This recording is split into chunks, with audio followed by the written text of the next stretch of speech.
نحمده ونصلي على رسوله الكريم اما بعد اعوذ بالله من الشيطان الرجيم بسم الله الرحمن الرحيم يا ايها الرسول بلغ ما انزل اليك من ربك وان لم تفعل فما بلغت رسالتك والله يعصمك من الناس۔ اے نبی، آپ پر جو کچھ نازل کیا گیا ہے لوگوں تک اس کو پہنچا دیجئے، اگر آپ نے ایسا نہ کیا تو آپ نے رسالت کا حق ادا نہیں کیا اور اللہ آپ کو لوگوں سے بچائے گا۔ قابل احترام اساتذہ کرام اور مہمان اعظام اور معزز سامعین، اس روئے زمین پر انسان کی آبادکاری کا بنیادی مقصد یہ تھا کہ دنیائے آب و گل ذکر الہی سے گونجے، یہاں طاعت و بندگی کا ایسا مظاہرہ کیا جائے کہ فرشتے بھی انسان کی طاعت و بندگی پر انگشت بدندہ رہ جائے۔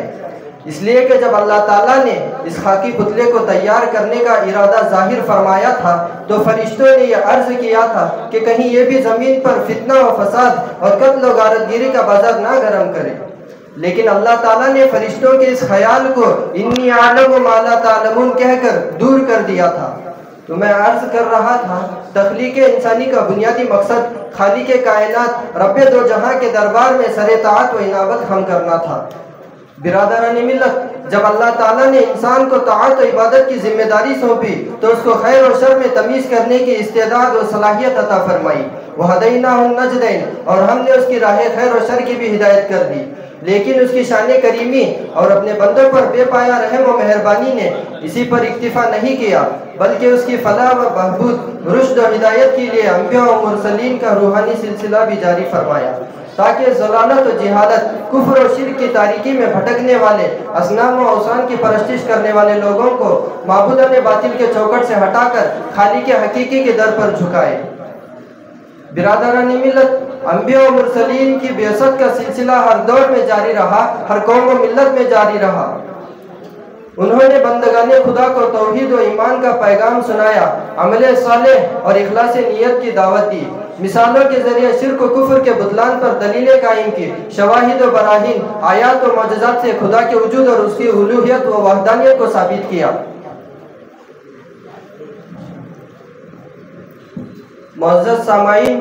رسالت و نبوت کے روحانی سلسلے کا اختتام جس ذات گرامی پر ہوتا ہے وہ خاتم النبیین، سید المرسلین، رحمت للعالمین، داعی اعظم، ہادی عالم، سرور دو عالم، رسول عربی، نبی امی محمد بن عبداللہ کی ذات اقدس ہے، اور اللہ تعالیٰ نے اپنے پیارے حبیب و محبوب صلی اللہ علیہ وسلم کے بے شمار صفات کا تذکرہ فرمایا، اور قرآن پاک میں آپ صلی اللہ علیہ وسلم کے سیرت مبارکہ کے داعیانہ پہلو اور رسالتی گوشے کو اتنے بسط و تفصیل اور مؤثر انداز میں اجاگر کیا ہے کہ آپ صلی اللہ علیہ وسلم کے سیرت طیبہ کا دعوتی پہلو تمام پہلوؤں میں نمایاں اور ممتاز نظر آتا ہے، اور کیوں نہ ہو، بعثت کا بنیادی مقصد بھی یہی تھا کہ آپ آفتاب ہدایت بن کر چمکے، منذر و مبشر بن کر ابھرے، آپ کے فیضان رسالت سے سسکتی انسانیت کو قرار آئے، اور آپ کے نور ہدایت سے گم کردہ رائے ہدایت پائے، اور آپ کی فیض رحمت سے سارا عالم سیراب ہو۔ معزز سامعین، اس داعی اللہ کے دعوتی پہلو کو کیا کہیے،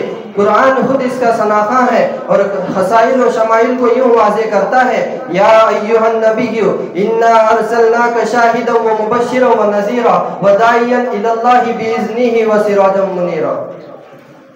شاہد و مبشر کہا جا رہا ہے، نذیر اور داعی اللہ کہا جا رہا ہے، سراج منیر کہا جا رہا ہے، اور منصب رسالت و نبوت پر کتنے پیارے انداز میں سرفراز کیا جا رہا ہے کہ اے محمد، ہم نے آپ کو بھیجا ہے اور داعی بنا کر بھیجا ہے، سراج منیر بنا کر مبعوث فرمایا ہے۔ آپ آفتاب رسالت ہے، مہتاب نبوت ہے، دلیل راہ ہے، آپ عام انسان نہیں، آپ تو ہمارے خاص بندے بن گئے ہیں۔ اب دنیا آپ کو محمد بن عبداللہ کے بجائے محمد الرسول اللہ کہے گی، کتنی عظیم نسبت ہے، لہٰذا اس باری گدا کو اٹھاتے ہی آپ کو اپنا حق ادا کرنا ہے، سب آرام چین چھوڑ کر دنیا سے بے نیاز ہو کر ہمارا پیغام سنانا ہے، لہٰذا قم فانذر کا حکم ملتا ہے کہ اٹھیے اور لوگوں کو ڈرائیے، اور ساتھ ہی ساتھ داعیانہ صفات اور عادات پیدا کرنے کا حکم ملتا ہے، وَرَبَّكَ فَكَبِّرْ وَثِيَابَكَ فَطَهِّرْ وَالرُّجْزَ فَاهْجُرْ وَلَا تَمْنُنْ تَسْتَكْثِرْ وَلِرَبِّكَ فَاصْبِرْ۔ یعنی ایک داعی اللہ کو صرف اللہ کی عظمت اور کبریائی کا اعلان کرنا ہے، اس کی قدرت اور جلالت کو بیان کرنا ہے،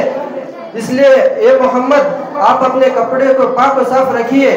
یہی داعیانہ شان ہے، یہی بندگی کی آن ہے، اور ہر قسم کی گندگی اور نجاست سے دور رہیے، اور اس لیے احسان مت کیجیے کہ زیادہ مال و دولت حاصل کرے۔ آپ کو تو خالصتاً لوجہ اللہ یہ حق دعوت ادا کرنا ہے، اور حرص و طمع سے بچنا ہے، اور حوصلہ مندی اور اولو العزمی کا ثبوت دینا ہے، اور اپنے رب کی راہ میں تمام مصائب و مشکلات کا